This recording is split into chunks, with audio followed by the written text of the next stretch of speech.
Gold, trusted gold buyers. మీరు తాకట్టు పెట్టిన బంగారాన్ని విడిపించి ఈ రోజు ఉన్న మార్కెట్ ధరకు కొనబడను.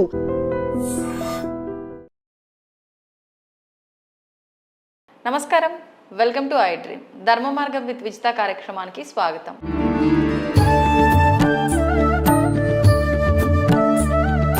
ప్రస్తుతం మనతో పాటు ఉన్నారు ప్రముఖ ఆధ్యాత్మికవేత్త మరెల్ల రవిశాస్త్రి గారు. ఇప్పుడు వారితో మాట్లాడదాం. నమస్తే అండి. నమస్తే. లక్ష్మీదేవి అనుగ్రహం పొందాలి అని అంటే చేయాల్సిన విధి విధానాలు ఏంటో తెలియజేయండి.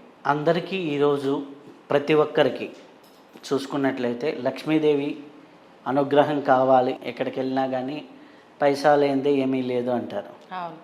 కానీ లక్ష్మీదేవిని పైసాకు మాత్రమే, రూపాయికి మాత్రమే అంటగట్టేసి ఆమె ఇంతవరకే డబ్బులు ఇచ్చే దేవతగానే చూస్తారు. అసలుకి లక్ష్మీదేవి అంటే ఎవరు అంటే ఏవైతే రిసోర్సెస్ ఉన్నాయో రిసోర్సెస్కి అన్నిటికీ అధిపతి లక్ష్మీదేవి స్వరూపం. ఓకే. మీ దగ్గర రిసోర్సెస్ లేవనుకోండి, ప్రకృతి అనేది లేదనుకోండి, ఆ ప్రకృతికి అంతటికి అధిపతి లక్ష్మీదేవి కాబట్టి ప్రకృతి, ఇప్పుడు మనం ఎండాకాలం ఉన్నాం, మంచి చెట్లు లేకపోతే చల్లదనం లేదు. మీ దగ్గర డబ్బులు నోట్లు ఉన్నాయి కానీ టయానికి మంచినీళ్ళు లేకపోతే మంచినీళ్ళు కూడా నిన్ను కావడానికి, సరైన గాలి లేక ఎంతమంది ఇబ్బంది పడుతున్నారు, సరైన నీళ్ళు లేక ఎంతమంది ఇబ్బంది పడుతున్నారు, సరైన వాతావరణం లేక ఎంతమంది ఇబ్బంది పడుతున్నారు. ఎక్కువ చలి ఉన్న ఇబ్బందే, ఎక్కువ వేడి ఉన్న ఇబ్బందే. స్థితి అనేది ఎప్పుడు ఉండాలి. ఆ స్థితి కోసమే మనిషి ఎప్పుడు ప్రయత్నిస్తూ ఉంటాడు. బయట ఎండ ఉంటే లోపల మనం ఏసీ పెట్టుకుంటాం, లోపల బయట ఎక్కువ కూల్ ఉంటే లోపల హీటర్లు పెట్టుకుంటాం. ఈ ప్రకృతి ఏదైతే ప్రకృతి సహజ సిద్ధంగా జీవించడమే లక్ష్మీతత్వం అంటే. ప్రకృతితో మమేకమై జీవించడమే లక్ష్మీతత్వం అంటే. ఎప్పుడైతే నువ్వు ప్రకృతితో మమేకమై జీవిస్తూ అలవాటు అవుతుందో ప్రకృతి నిన్ను ఉన్నతుడిగా మారుస్తుంది. ప్రకృతి ఏది ఇవ్వాలనుకున్నా కానీ అది ఇచ్చేస్తుంది. దీనికి సింపుల్గా మా గురువుగారు ఒకటి చెప్పేవాడు, ప్రకృతి ఇవ్వాలనుకుంటే నిన్ను కోటీశ్వరుడు చేయాలంటే ఎంతసేపు రా, ఇంత భూమిలో ఎంతమందికి ఎన్ని డైమండ్స్ ఇస్తుంది. ఒక డైమండ్ నీ రోడ్డు మీద పోతుంటే గాల్లో లేచి వచ్చింది అనుకోండి, దాంతోనే నీ జీవితం మారిపోతుంది. లేదా ఒక ఐడియాతో నీ జీవితం మారిపోతుంది. సో మనకి ఏదైతే రిసోర్సెస్ ఉన్నాయో ఆ రిసోర్సెస్ని బాగా ఉపయోగించుకోవడం, బాగా వాడుకోవడం అనేది ఇంపార్టెంట్. అలాగే మనకున్న ప్రకృతిని నాశనం చేసేవాడికి ఎప్పుడు కూడా లక్ష్మీదేవి అనుగ్రహం ఉండదు.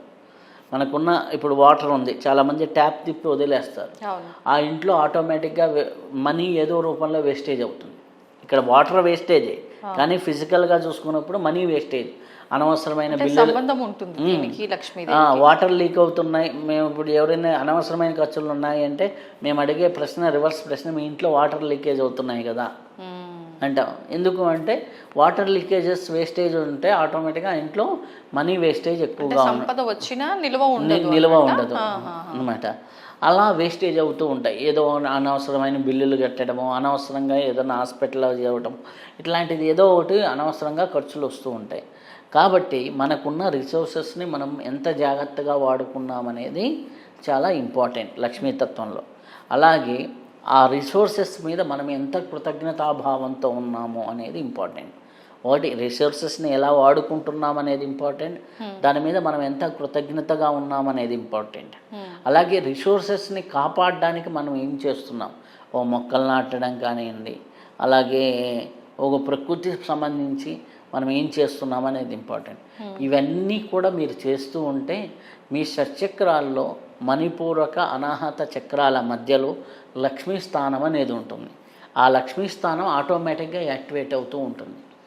నువ్వు ఎంత ప్రకృతి పట్ల ప్రేమ అనురాగంతో ఉంటావో, ప్రపంచం పట్ల ప్రేమ అనురాగంతో ఉంటావో, నీలాగే నీ ఎదుటి వాళ్ళని కూడా ఈక్వల్గా చూస్తూ ఉంటావో, అట్లాంటప్పుడు ఆటోమేటిక్గా నీలో ఉన్నటువంటి ఈ ప్రకృతి తత్వం అనేది యాక్టివేట్ అవుతూ ఉంటుంది. ఎప్పుడైతే ప్రకృతి కాన్షియస్నెస్ యాక్టివేట్ అవుతుందో నీకు రిసోర్సెస్ అనేది వచ్చే, ధనం వచ్చే మార్గాలు పెరుగుతూ ఉంటాయి.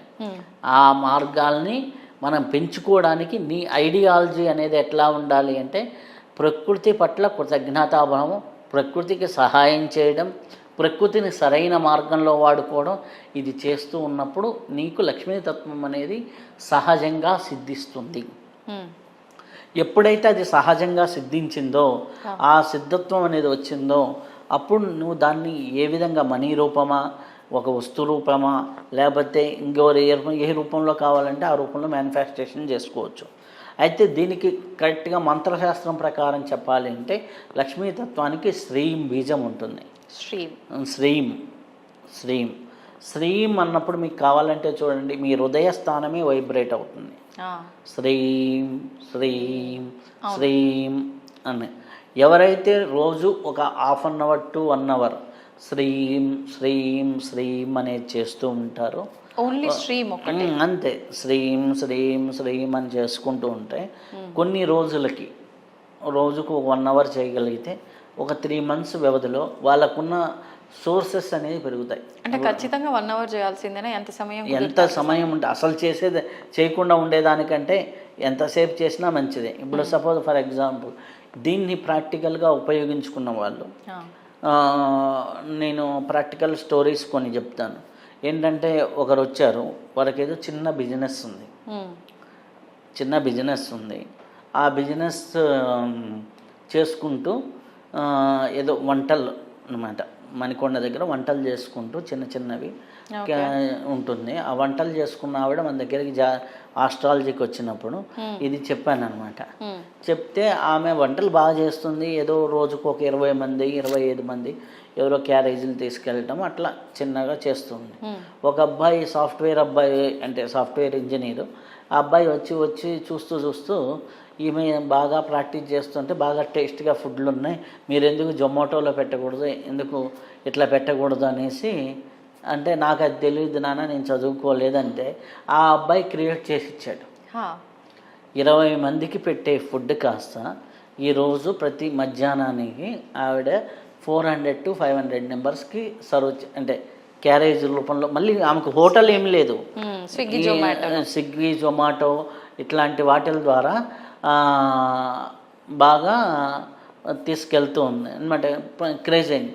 ఆమె ఎట్లా అంటే, నేను మామూలుగా చెప్పేటప్పుడు చెప్పాను అనమాట, ఈ బీజాక్షరం నువ్వు ఒక 12 లక్షలు చేస్తే నీకేం లేదు, హ్యాపీగా అయిపోతుంది. 12 లక్షలు కాదు, ఆమె ఎంత చేసింది అంటే 1 year కాలంలో దాదాపులో 45 lakhs పైన చేసింది. ఎలా తెలుసా ఆవిడ అంటే, 1 గంట సేపు మనం చేసామంటే ఒక 5,000 ఈజీగా అయిపోతాయి, 5-6 వేలు బాగా అవుతాయి. 5-6 వేలు ఈజీగా చేస్తూ వెళ్ళిపోతుంటే ఆటోమేటిక్గా ఆమె ఏంది, ఉదయాన్నే 6 గంటలకు వచ్చి మధ్యాహ్నం వరకు వంట అంతా అయిపోయి 2:30-3 క్లోజ్, సాయంత్రం 4 గంటల నుంచి రోజు చేయటం అనమాట. అలా చేస్తూ ఇప్పుడు రోజుకు 3 hours చేయటం మొదలుపెట్టింది. ఇప్పుడేంది కొత్తగా ఏమని చెప్పిందంటే, మొన్న రీసెంట్గా వచ్చినప్పుడు, సార్ పని ఎవరైనా చేస్తారు సార్, నేను మంత్రం చేసుకుంటుంటే పని ఈజీగా అయిపోతుంటుంది అనేసి పని వాళ్ళని సెట్ చేసుకొని వంటకి ఇట్లా ఈ పైన మానిటరింగ్ చూసుకుంటూ ఈ మంత్ర జపం చేసుకుంటూ కూర్చుంది. అమ్మ ఇట్లా చేసావనుకో నువ్వు ఒక రోజుకు మాతాజీ అయిపోతావు అని చెప్పాను అనమాట. రోజుకి ఆమె ఎట్లా అంటే ఇప్పుడు 21,000 ఒక రోజులో అలా సాధన మినిమం 3 to 4 hours కూర్చుంటుంది. ఆమెకు అది దాంట్లో ఆ కిక్కు తెలిసింది, ఆ కిక్కు తెలిసింది దాంట్లో. అంటే ఆ మంత్రంలో పవర్, ఆ సిద్ధత్వం తెలిసింది. దానివల్ల ఆకర్షణ పెరుగుతుంది, వనరులు పెరుగుతాయి అనమాట. ఇది ఎవరికైనా అట్లా, నేను కొంతమంది కిరాణా వ్యాపారం చేసుకునే వాళ్ళకి, లేకపోతే చిన్న ఒక టైలరింగ్ చేసుకునే ఆవిడకి చెప్పారు. ఆవిడ అలానే చేసింది. అలా కొన్ని నియమాలు పాటిస్తూ అది కానీ చేస్తే మటుకు హ్యాపీగా, అద్భుతంగా, చాలా సూపర్గా పనిచేస్తూ ఉంటుంది. అంటే సింపుల్ మంత్రం. ఈ మంత్రం చేస్తున్నాను కదా నాకేం కాదని వాటర్ వేస్టేజ్ చేస్తూ ఈ ప్రకృతిని వాడుకునే విషయంలో దాన్ని దోషాన్ని చేస్తూ ఈ చెట్లేంద్రా ఇదేంద్రా అనుకుంటూ కానీ ఈ సాధన చేస్తే పనిచేయదు. ఈ 2 మ్యాచ్ అవ్వాలి. అంటే నీ సహజ ప్రకృతి మారాలి, నీ ఇంటర్నల్ ప్రకృతి మారాలి. అప్పుడు నీకేమవుతుంది, ఇది మ్యాచ్ చేసి యూనివర్సు, నీ మంత్రము, నీ వైబ్రేషన్, ఈ 3 కలిసి నీ సబ్కాన్షియస్గా చేంజ్ చేస్తాయి. ఎప్పుడైతే సబ్కాన్షియస్గా చేంజ్ వచ్చేసిందో ఆటోమేటిక్గా నీ మ్యానుఫ్యాక్చరింగ్ లెవెల్లో మార్పులు జరుగుతాయి. సో ఆమెకి ఆ ధ్యాస అంటే ఆ దృష్టి కూడా కలగాలి కదా, అవును. ఆ ఇంట్రెస్ట్ కూడా కలగాలిగా. అందరికి ఇప్పుడు నేను ఇప్పుడు చెప్పాము, ఈ వీడియో చూసిన వాళ్ళు అందరూ చేస్తారంటే చేయరు అనమాట. సో చేసేవాళ్ళు చేసుకుంటే చేసుకున్న వాడికి చేసుకున్నంత మహాదేవ. కాబట్టి ప్రకృతిని గౌరవించండి. మన చుట్టూ ఉన్న ప్రకృతి తత్వమే లక్ష్మీతత్వం. ఏదైతే మనకు కనిపించని ఆ పరాశక్తి పరాస్వరూపమే ఉందో దాన్ని పురుషతత్వంగాను, కనిపించే దాన్ని అంతా మేనిఫెస్టేషన్ వరల్డ్ అంతా ప్రకృతిని మనం లక్ష్మీ స్వరూపంగాను చూస్తాం. ఆ లక్ష్మీ స్వరూపాన్ని నువ్వు ఎంత సిద్ధింపజేసుకుంటావు అనేది నీ ఇష్టం. నువ్వు ప్రకృతి పట్ల